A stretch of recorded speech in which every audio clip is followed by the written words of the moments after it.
大家好，我是丘比，我是在江西一座大山里面。我们前段时间就看了很多三线工厂，还有一些煤矿，很多呢都荒废了、废弃了。三线工厂我们都说是因为搬迁了，或者说转移了，所以就废弃了。那今天我们来看的是一个农村，这个农村呢也是一个无人村，就是村落里面呢已经没有人了。这个村落还挺大的，历史呢大概有500-600年。为什么呢？等一下我们就来村子里面看一下，并且我刚才碰到在这里一个养牛的人说他这个村呢大概是明朝时候建立的。我们现在来环绕一下，四周都是大山可以看到。所以说这个村落是被大山包围着。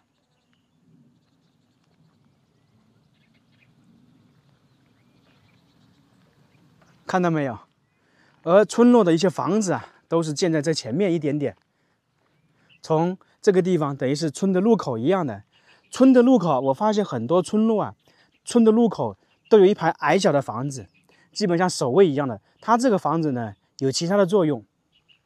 以前农村基本上每家每户会养殖，像养牛、养猪、养羊，而这些矮小的呢，就是像我们说的围栏一样的，还有呢带一个洗手间的功能。因为以前的房子里面是没有像我们说的洗手间，它洗手间一般是在外面的。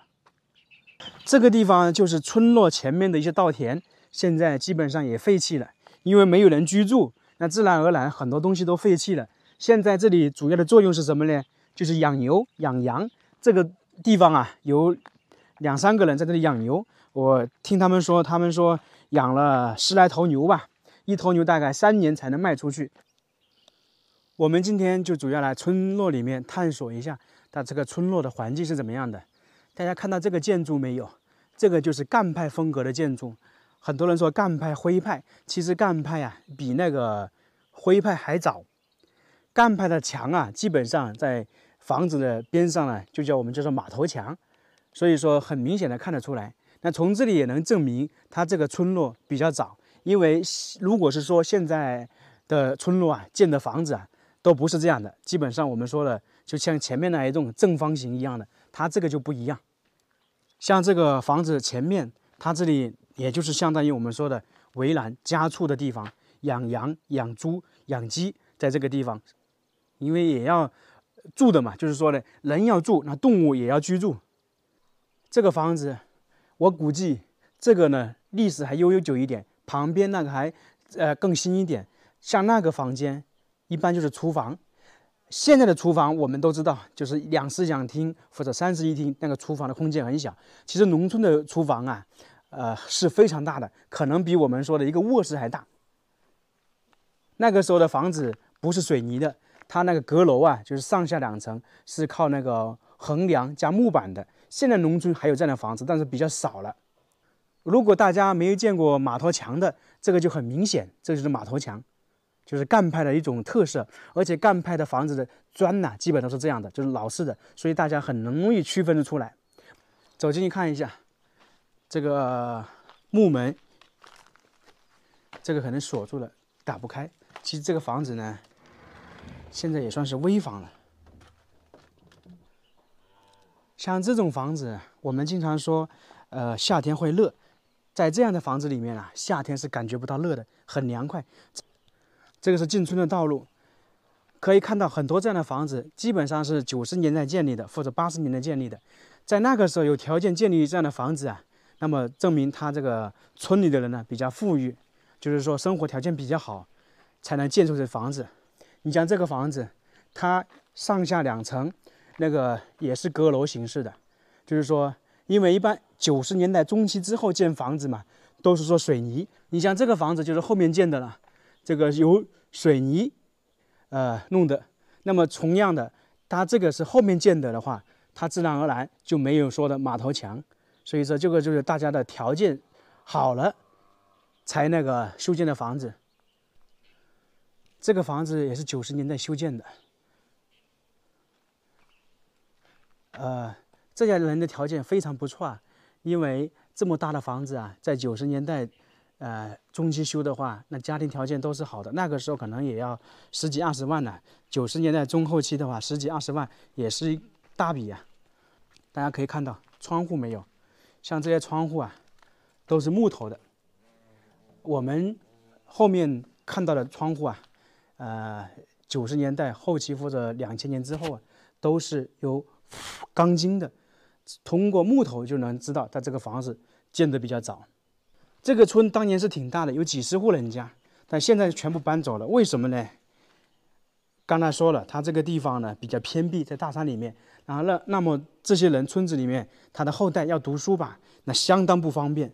我刚才开车进来的话，从那个镇上啊开车到这里大概7公里，而且是山路，上山下山。它这个是在一个山沟里面，从镇上呢先要翻越到山的顶部，然后再翻下来，是非常不方便的。你如果说读小学，小孩子每天上学放学要走出去，那是相当的困难的，因为小学1、2年级又不可能住校嘛，这个村落里面又没有那个小学，所以只能这个地方有点像那个厨房放东西的，就是因为农村的厨房比较大嘛。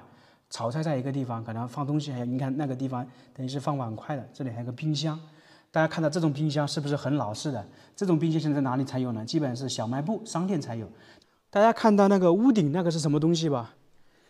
可能很多人不知道，我给大家介绍一下，这个相当于一个接收器，就是以前呢这个地方没有那个有线电视，你像现在大家都有那个网络电视。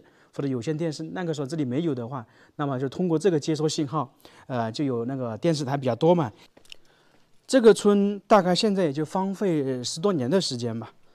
我们往前走一走。这个房间还有一面镜子，大家猜是干嘛的呢？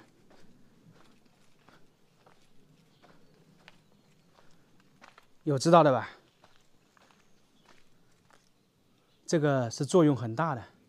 那么这个村变成无人村，还有一个原因，刚才说了，一个是因为小孩要读书，另外一个呢就是年轻人慢慢长大了，都不愿意待在这个地方，因为这个地方偏僻。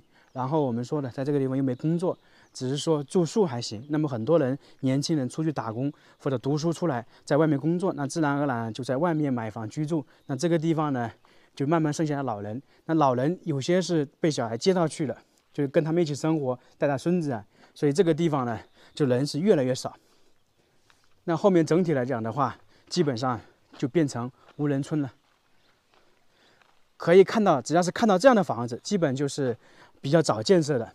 你想想，这栋房子很大吧？看它那宽度的话，大概有4、5米。你想一想，在农村有这样一栋房子是很大吧？我们说在城市100多平米的房子这样很大，像这个房子呢，如果上下2层的话，那基本是几百平方米。如果是建成3层的话，就更了不起了。当然，这些房子呢，大家肯定不会出售，也不会去处理掉。为什么？因为有一个月落归根的说法。如果说到时候呢，来这个地方养老还是非常不错的。像这栋房子呢，也是一样的。我在这里转了一圈呢，它这边的房子普遍建设的比较早，基本上看不到一家的房子窗户啊是钢筋水泥的，就是钢筋啊。这里也有镜子啊，不知道这个是干嘛用的，大家有知道的说一下。很多人可能说是有点辟邪的意思，那不知道真假。我们看这副对联呢比较新，那么就证明呢，他这户人家呀，春节时候应该还来过。为什么这里的村民啊，家家户户的房子都比较大、比较豪华呢？在那个时候，这个地方啊，还有一个煤矿，萍乡嘛，是一个煤矿的大的地方。我们说有安源煤矿，都上百年的历史。它这里面一个小煤矿，现在不是还没开采，以前是有的。这栋房子呢，大家猜一猜，这个绝对是不止一家人居住的。为什么这样讲？打个比方说，那个60、70年代，那么一家可能生几个小孩。所以呢，这个地方呢，就后面会变成2兄弟或者3兄弟居住的地方。一般这边是厨房，然后那边是厨房，两头是厨房啊，就这个样子。继续走，你看看，基本上每栋房子旁边呢有一个矮小的。那有些矮小的呢，就是我们说养家畜的；那有些就是相当于小的仓库。那这栋房子呢，还没建完，那可能就搬迁走了。这个明显看得出来，而且给大家看看下面的砖呢，都有点不一样。这个砖呢，就是以前保留下来的砖，然后上面的砖，看2层的砖，就是那个现在的砖。所以从这里看得出来啊，它1楼跟2楼建的时间是完全不一样的。这个也到了村的尾部了，又回到我们刚才说的一个特点，是吧？后面建的房子就是我们说阁楼是水泥一样的，那么就相当于它那个就是4方4正了。前面呢，现在有人在这里养蜂、养牛。刚才碰到2、3个人专门在这里养牛，一个人养了10多头牛啊。基本上牛如果去卖的话，也挺值钱的。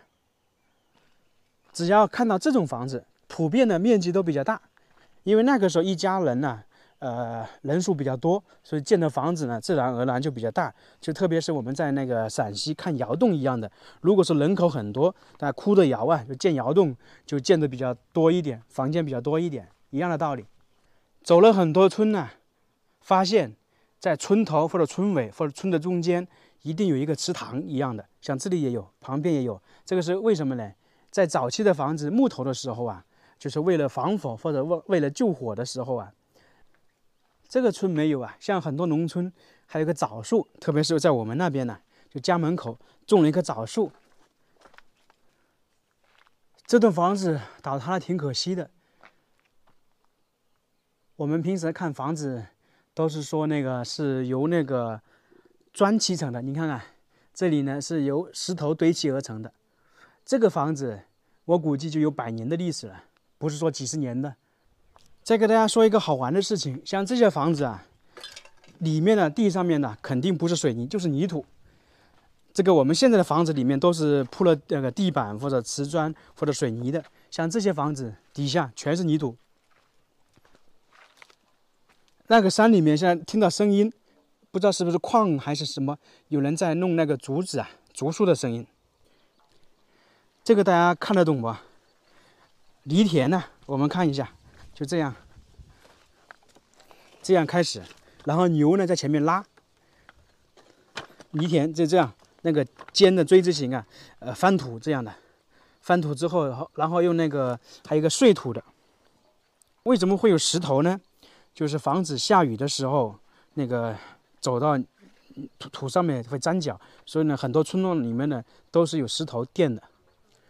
一边是砖，然后这边的房子呢就是土砖。这个我是第一次见呢。我们平时看到土房子基本上是夯土夯实一样的，而它这个那个是土砖，一块一块的。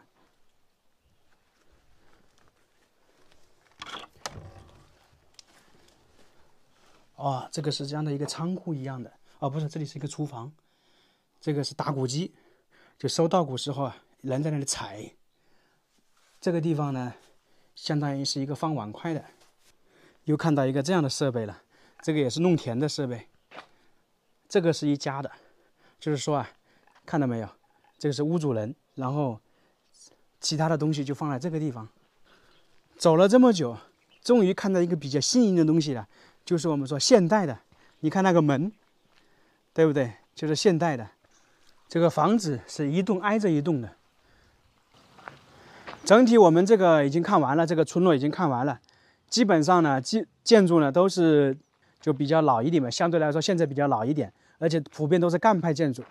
干派，说到这个呢，也算是一个古村落吧。尽管说这个古村落不是太大。